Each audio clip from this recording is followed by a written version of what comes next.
Fala galera, tudo bem com vocês, meus amores? Começando mais um Maquiando Cliente aqui no canal pra vocês. E eu já começo pedindo desculpa pela posição da câmera, tá, gente? Não ficou muito legal. Depois a cliente ficou com o rosto muito levantado, então não deu pra ver muito bem, assim, o processo da maquiagem. No final, inclusive, na hora que eu tô passando o batom, aí sim o ângulo ficou bom, mas eu juro que eu vou começar a me atentar a isso e a deixar a posição melhor pra vocês conseguirem visualizar o passo a passo ali, né, melhor da maquiagem. Mas deu pra ter uma noção. Então, eu comecei fazendo a limpeza da pele da minha cliente, preparando bem, hidratando. Eu tô amando usar o olhinho BT Oil da Bruna Tavares abaixo dos olhos, porque ele ajuda muito na hidratação. Mesmo para quem tem a pele oleosa, eu aplico só um pouquinho. Eu acho que isso ajuda demais a manter a aparência do corretivo e da base nessa região mais bonita, sabe? Mais viçosa, mais hidratada. Essa minha cliente, ela veio fazer maquiagem comigo pro aniversário dela. Inclusive, era a primeira vez que ela tava sendo maquiada assim. Fui fazer o testezinho da base, essa aí é a NC45 da MAC, mas ela ficou um pouquinho laranja ali no pescoço. Então, eu fiz uma misturinha com a Warm Nude. Eu não me lembro agora, mas eu vou deixar na descrição do vídeo os produtos que eu usei, tá? Já me pediram, então eu vou começar a deixar agora. E aí, fui fazendo a aplicação com a esponjinha da Vult, que eu já dei a dica aqui pra vocês, que essa esponja é muito boa. E eu sempre gosto de fazer primeiro uma parte do rosto, depois eu vou pra outra. Então, eu vou dando os acabamentos de pouco, porque assim eu acho que eu consigo espalhar a base melhor no rosto, sabe? Dar melhor acabamento nas voltinhas do nariz, da boca. E sempre faço uma camada fina de base, tá, gente? Se precisar, eu faço uma segunda camada pra base não ficar muito pesada, né? A pele não ficar muito carregada, às vezes sem precisar. A pele dela, vocês podem ver que já é uma pele muito bonita. E também não passo muita base ali próxima à raiz do cabelo, pro cabelo também não ficar emplastado de base, que eu tenho pavor disso. Aí eu usei o corretivo Golden da Too Faced abaixo dos olhos e depois o Natural Beige pra dar uma leve iluminada.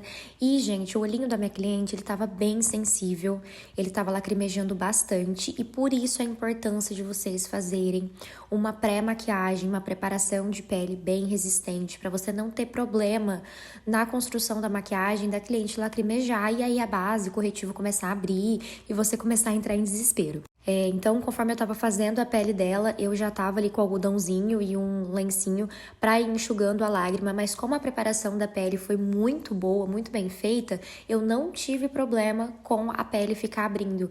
Eu realmente só tava secando pra eu conseguir terminar, né, finalizar essa pele. Então, graças a Deus eu não tive problema quanto a isso, depois vocês vão até ver o resultado final. Pro contorno cremoso eu usei o Coffee da Mariana Saad, o blushzinho da Vizela que eu amo, e usei essa paletinha de iluminadores da Boca Rosa nesse tonzinho mais dourado ali. Passei ali na sobrancelha também pra dar uma iluminada. Ah lá, ó, vim com o cotonete de novo pra vir secando, porque agora eu ia selar a pele, então eu precisava que essa região tivesse bem sequinha, mas novamente eu não tive problema com a base abrir, eu realmente só tava secando, dando batidinhas ali. Como ela tava com muita sensibilidade no olho, eu apaguei a luz do estúdio e a ring light também, deixei só a luz da penteadeira. Porque às vezes, gente, se a cliente ela já tem muita sensibilidade, a pessoa ficar com uma luz muito direta no olho dela acaba prejudicando mais e ela acaba ficando muito desconfortável. Então aí eu apaguei a luz, vim com o pó light da Bruna Tavares abaixo dos olhos e na região central e depois com o pincel bem fofinho e o pó na cor medium, aí sim eu vim selando o restante do rosto. E eu caprichei no pó, gente, principalmente nessa região abaixo dos olhos, justamente por ela estar lacrimejando bastante e essa pele fica bem resistente e segurar bem. Tanto que conforme eu tava selando, a lágrima continuou descendo. Então eu não podia arrastar o pincel com a pele molhada. Então eu ia lá, dava uma enxugadinha e aí depois eu conseguia prosseguir. Parece que foi algo trabalhoso, mas não foi, justamente porque eu não tive problema com a base abrir. Agora, para os olhos, ela me pediu, tipo, uma pálpebra luz. Eu acho que voltou à moda, gente, porque ultimamente os clientes estão me pedindo bastante essa técnica. E, inclusive, eu amei essa maquiagem, eu quero reproduzir em mim. Eu gostei bastante da construção das cores. Eu comecei com um rosinha mais clarinho e depois vim para esse tom de laranja da paleta rosa da Nina Secrets. Principalmente nesse cantinho interno, esse rosa, esse laranja, aliás, ele era bem aparente na referência que ela me mandou, né? E os tons da maquiagem também eram esses tons mais puxado pro rosé, pro laranja, berinjela, roxo. Então vocês podem ver que a construção dessa maquiagem foi um pouquinho mais trabalhosa, porque eu trabalhei com vários tons, várias cores para tentar chegar ao máximo perto do resultado da foto de inspiração que ela me mandou, e eu acho que deu super certo, porque ficou mega parecido. Então, fui fazendo ali toda essa transição de cores, ó, no côncavo dela. Então, eu trabalhei bem essa questão do berinjela, do roxo. O finalzinho do olho ali no cantinho externo, ele era bem marcado, era uma maquiagem bem marcante. E pro meio da pálpebra, eu apliquei essa sombra cintilante dourada. E por cima, eu apliquei esse glitter em gelzinho da Miss Rose, que inclusive é maravilhoso, gente. Ele tem um reflexo lindíssimo. Eu só acho ele meio chatinho de soltar na pálpebra, sabe? Você tem que dar uma arrastadinha assim pra ele poder grudar.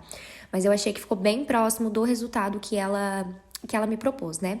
E aí eu também vim com um pigmento da Toque de Natureza ali depois abaixo das sobrancelhas e também passei no olho todo dela, porque a maquiagem ela tinha muito esse reflexo. E aí também, antes eu corrigi a sobrancelha, né? A sobrancelha ela já tava com rena, tava bem desenhadinha. Então eu só trouxe um pouquinho mais de marcação por conta da base, né? O pore acaba tirando ali um pouquinho dessa marcação. Achei que tava faltando um pouquinho de roxo na maquiagem, então eu voltei novamente com um roxo bem escuro ali no cantinho externo e sempre com muito cuidado, gente. O pincel bem pequenininho, movimentos curtos para você não perder o degradê, tá vendo? Eu volto com a sombra, volto com o pincel, para realmente esse degradê ainda assim ficar impecável. Ah lá, o pigmento da Toque de Natureza que eu falei, apliquei ali no arco da sobrancelha, no olho todo dela, e esse pigmento, gente, ele é lindo, depois eu vou deixar a referência aí pra vocês. Pra parte inferior dos olhos era uma maquiagem bem marcante, então eu trabalhei com o BT Velvet preto abaixo ali dos cílios dela e dentro da linha d'água, e depois eu vim com a sombrinha preta da paleta Special Day da Mariana Saad pra selar essa sombra líquida, né? Todo produto líquido a gente precisa selar para não ter perigo dele escorrer. E aí vocês conseguem ver também que o olhinho dela tava bem sensível, mas deu tudo certo, não ficou parecendo um panda. Depois eu vim com a sombra berinjela e depois a sombra roxinha também para finalizar ali esse degradê. Essa parte de baixo ela era realmente mais escura, né? Ela não pegava muita referência igual é a parte de cima. Depois, novamente, eu vim com o cotonete secando a lágrima, porque eu ia aplicar os cílios postiço. E se a pálpebra estiver molhada, o cílio estiver molhado, não adianta, gente, os cílios não vai colar. E aí eu mostrei o cotonete pra vocês verem que ele saiu limpinho, tá? Eu tava girando ele na pele da minha cliente pra secar e ele saiu limpinho, sem transferência nenhuma. Fui fazer a base pros cílios postiço, dessa vez eu usei o delineador mesmo, na verdade eu usei o BT Velvet preto, porque realmente era uma maquiagem mais marcante, então eu fiz o traço até um pouquinho mais grosso. E aí sim, fui pra aplicação dos cílios, lembrando que a pálpebra tem que estar bem sequinha, tá? Vai secando a pálpebra da tua cliente, porque senão os cílios ele não vai grudar. Voltei com o BT Velvet, vocês podem ver que eu uso BT Velvet pra tudo, eu realmente amo. E um pincelzinho fininho, porque aí eu junto os cílios postiço com os cílios naturais dela, e eu prefiro fazer assim do que usar máscara de cílios, tá? Eu acho que o resultado fica mais bonito, fica mais bem acabado. E aí, pros lábios, eu contornei a boca dela com o batom da MAC e depois eu vim com o Light Nude da Mari Maria pra dar uma iluminada ali no centro da boca. Finalizei com o Makeup Sealer e esse foi o resultado final. Me contem nos comentários o que vocês acharam. Não esqueça de se inscrever no canal, deixar o like, me seguir nas redes sociais e olha que linda que ela ficou, gente. Ela ficou simplesmente apaixonada e encantada com o resultado.